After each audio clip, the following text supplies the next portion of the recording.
फरीसी हिस्सा दोम। फरीसियों से मुताल्लिक यहूदी नुक्ता नज़र ये था कि वो पाकीज़ा और खुदा तरस लोग हैं, ना कि रियाकार और खुद रास्त। अगर एक आम यहूदी से पूछा जाता कि वो किसी ऐसे शख्स के बारे में बताए जो खुदा की शख्सियत के करीब तर हो, तो वो फरीसियों का हवाला दे देता। जरा तसव्वुर करें कि वो लोग किस कदर तजब्जुब का शिकार हुए होंगे जब यीशु मसीह ने उन फरीसियों को बेनकाब किया होगा। वो लोग फरीसियों से तालीम पाते रहे थे और वो उनको अपना रहनुमा मानते थे और उनसे बहुत सी उम्मीदें वाबस्ता किए हुए थे। अंदाजा लगाइए कि हाजरीन किस कदर शशदर रह गए होंगे जब उसने कहा, मत्ती 5:20 के मुताबिक, क्योंकि मैं तुमसे कहता हूं कि अगर तुम्हारी रास्तबाजी फकीहों और फरीसियों की रास्तबाजी से ज्यादा ना होगी तो तुम आसमान की बादशाही में हरगिज दाखिल ना होगे। एक आम शख्स ये सोचता था कि खुदा बिल्कुल एक फरीसी जैसा है, लिहाजा मसीह को उनके जहनों से इस मजहबी नजरिए और तालीम को यकसर मिटाना जरूर था। यीशु ने उनसे कहा, तुम अपने बाप इब्लीस से हो। इसका जिक्र यूहन्ना 8:44 में है। आप तसव्वुर कर सकते हैं कि वो भीड़ किस कदर हैरान हुई होगी जब उसने ऐसा कहा। वो लोग तो फरीसियों की तालीम के पैरोकार थे, जो उनके इबादत खानों में मजहबी रहनुमा भी थे। फिर भी यीशु मसीह उनकी आंखों के सामने मौजज़ात कर रहा था और उनको रियाकार भी कह रहा था। फरीसियों ने मूसा की शरीयत के तमाम अहकाम की गिनती की और 613 अहकाम की फहरिस्त तरतीब दी, लेकिन उन्होंने पुराने अहदनामे के इन 613 अहकामात के अलावा भी 1500 अहकामात जारी किए जो उनके अपने वज़ा करदा थे, जिन्हें वो हदबंदी या हिफाजती बाड़ के अहकामात कहते थे, ताकि लोग गुनाह न कर सकें। उनके नज़दीक लोगों को गुनाह से रोकने का तरीकाकार ही ये था कि खुदा के अहकामात के गिरदा गिर्द एक बाड़ लगा दी जाए, हालांकि उन्हें ऐसा करने का खुदा की तरफ से हुक्म कभी नहीं दिया गया था। चूंकि इन अहकामात की तादाद सैकड़ों में थी, इसलिए लोगों के लिए मुश्किल था कि वो तमाम अहकामात की कामिल तरीके से पैरवी कर पाते, और इसी सबब से वो बेचारगी और कसम पुरसी की हालत में जिंदगी बसर कर रहे थे। लूका उसका 11वां बाब और 46वीं आयत में लिखा है, यीशु ने फरीसियों से कहा, ऐ शरा के आलिमों, तुम पर भी अफसोस कि तुम ऐसे बोझ जिनको उठाना मुश्किल है आदमियों पर लादते हो, और आप एक उंगली भी उन बोझों को नहीं लगाते। फरीसी ये तालीम देते थे कि तुम सब्बत के दिन कोई भी बोझ नहीं उठा सकते। उनके नजदीक हर वो चीज बोझ के जुमरे में आती थी जिसे छोटी उंगली के सहारे हिलाया या उठाया जा सके। यीशु ने इसी सबब से यह जुमला कहा कि और आप एक उंगली भी उन बोझों को नहीं लगाते। यीशु ने उन्हें बताया, ए अंधे राह बताने वालों, जो मच्छर को तो छानते हो और ऊंट को निगल जाते हो। मत्ती 23:24। फरीसी इस मामले में बहुत मोहतात थे कि कहीं वो कुछ नापाक खा या पी ना लें, सो वो अपनी मैं भी कपड़े से छान कर पीते थे ताकि कहीं इसमें मच्छर ना हो और वो उनके हल्क से नीचे उतर ना जाए। इसलिए यीशु ने यह फरमाया कि वो छोटे तरीन नापाक कीड़े से तो खबरदार रहते हैं, मगर सबसे बड़े नापाक जानवर का ख्याल नहीं करते और उसे निगल जाते हैं। यानी इंसानी वज़ा करदा अहकामात की पैरवी करना मच्छर को छानने जैसा था, जिसकी वो परवाह कर रहे थे, लेकिन इस बात की परवाह नहीं करते थे कि वो खुदा के अहकाम को तोड़ रहे हैं। जितनी दुआ फरीसी करते थे उतनी कोई नहीं करता था।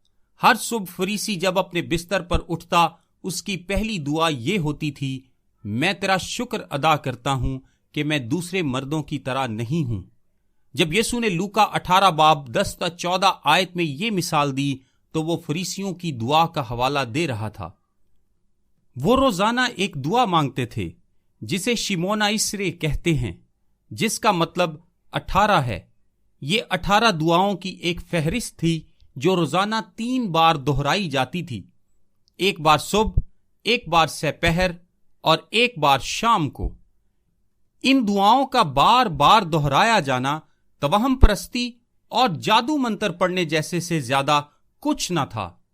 रोजमर्रा की जिंदगी में शायद ही कोई ऐसा वाकया हो जिससे मुतालिक उन्होंने एक दुआ मुख्तस ना की हो।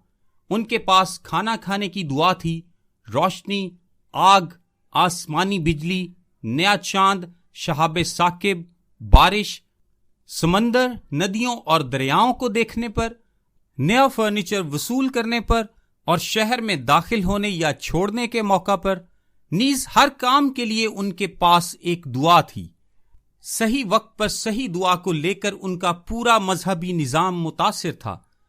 फरीसी रोजाना 3 मरतबा दुआ करते थे। उन औकात में वो जहां भी होते वो रुक जाते और दुआ करते थे। कुछ तो जानबूझकर हैकल या इबादत खाना में दुआ करने जाते, ये सोचते हुए कि खुदा इन मुकद्दस मकामात तक ही महदूद है। कुछ दूसरे लोग जानबूझकर मसरूफ गली कूचों या किसी भीड़ वाली जगह पर दुआ शुरू कर देते थे ताकि सब खुदा से उनकी अकीदत का मुशाहिदा करें। यीशु ने यह कहते हुए इस रवायत की तरदीद की कि और जब तुम दुआ करो तो रियाकारों की मानद न बनो, क्योंकि वो इबादत खानों में और बाजारों के मोड़ों पर खड़े होकर दुआ करना पसंद करते हैं ताकि लोग उनको देखें। मत्ती 6:5 आयत। फरीसी लंबी लंबी दुआएं करते थे, ये सोचते हुए कि लंबी दुआओं से खुदा ज्यादा खुश होता है। वो कुछ अल्फाज या इस्तिलाहात को बार बार दोहराते थे। इस तरह उन्होंने ये आदत अपना ली थी ताकि वो लंबी दुआ कर सकें। लेकिन यीशु ने यह गलत नजरिया यह कहकर दुरुस्त किया कि और दुआ करते वक्त गैर कौमों के लोगों की तरह बकबक ना करो, क्योंकि वो समझते हैं कि हमारे बहुत बोलने के सबब से हमारी सुनी जाएगी। मत्ती 6:7 आयत। उसने उनकी दुआओं का मुआजना गैर अक़वाम के दुआ करने के तरीकों से किया, जिनमें जुमले और बातें बार बार दोहराई जाती हैं। जब फरीसी गरीबों को कुछ देना चाहते थे तो उनका रिवाज था कि मसरूफ गली के कोने में जाकर नरसिंगा फूंकते थे। अगरचे इसका मकसद यह था कि गरीबों और मस्कीनों को तोहफे वसूल करने के लिए इकट्ठा करें, लेकिन फरीसियों ने इसको तवज्जो हासिल करने वाली अदाकारी में बदल दिया था ताकि लोग उनको देख सकें। यीशु ने कहा, बस जब तू खैरात करे तो अपने आगे नरसिंगा ना बजवा, जैसा रियाकार इबादत खानों और कूचों में करते हैं, ताकि लोग उनकी बड़ाई करें। मत्ती 6:2 आयत।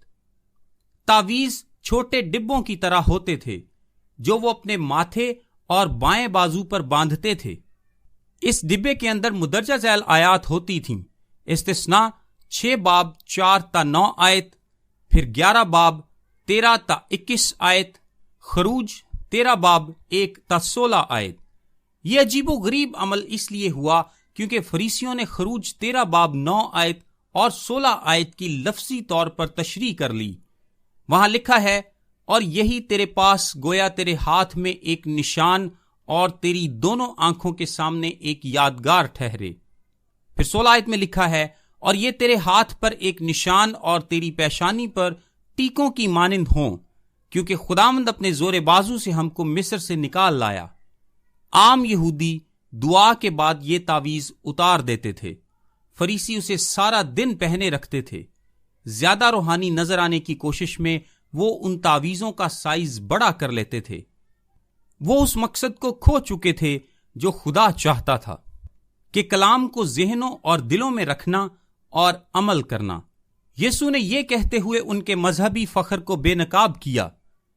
लिखा है, वो अपने सब काम लोगों को दिखाने को करते हैं, क्योंकि वो अपने तावीज बड़े बनाते और अपनी पोशाक के किनारे चौड़े रखते हैं।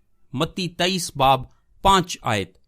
गिनती 15:38 आयत में लिखा है, बनी इसराइल से कह कि वो नस्ल दर नस्ल अपने पिराहनों के किनारों पर झालर लगाएं और हर किनारे की झालर के ऊपर आसमानी रंग का डोरा टांकें। ये झालर तुम्हारे लिए ऐसी हो कि जब तुम उसे देखो तो खुदावंद के सब हुक्मों को याद करके उन पर अमल करो। फरीसी झालर को तकदीस का खास निशान समझते थे, लिहाजा वो उन्हें इतना लंबा कर देते थे कि उन्हें उसको संभालने के लिए अपने बाजुओं पर डालना पड़ता था। متی 23:5 میں یسوع نے پھر ان کی خود راست بازی کو بے نقاب کیا۔ ہم اپنے آنے والے پیغامات میں ضرورت کے مطابق فریسیوں کے بارے میں مزید سیکھتے رہیں گے۔ کل سے ہم ایک بہت ہی اہم سیریز کو شروع کرنے جا رہے ہیں، یعنی دعائے ربانی، اور اس سیریز کو پورا کرنے میں ہمیں 8 سے 10 دن لگ سکتے ہیں۔ آپ سے گزارش ہے کہ کوئی بھی پیغام مس نہ کریں۔ میرا نام تابش قاضی ہے اور یہ میسج آپ کو ڈیلی ورسز کی جانب سے بھیجا گیا ہے۔ روزانہ صبح اپنے واٹس ایپ پر بائبل کی آیات اور ان کی وضاحت انگلش، اردو اور آڈیو میں حاصل کرنے کے لیے ابھی 0332 430 45 62 پر واٹس ایپ میسج کریں۔ خدا آپ سب کو برکت دے، آمین۔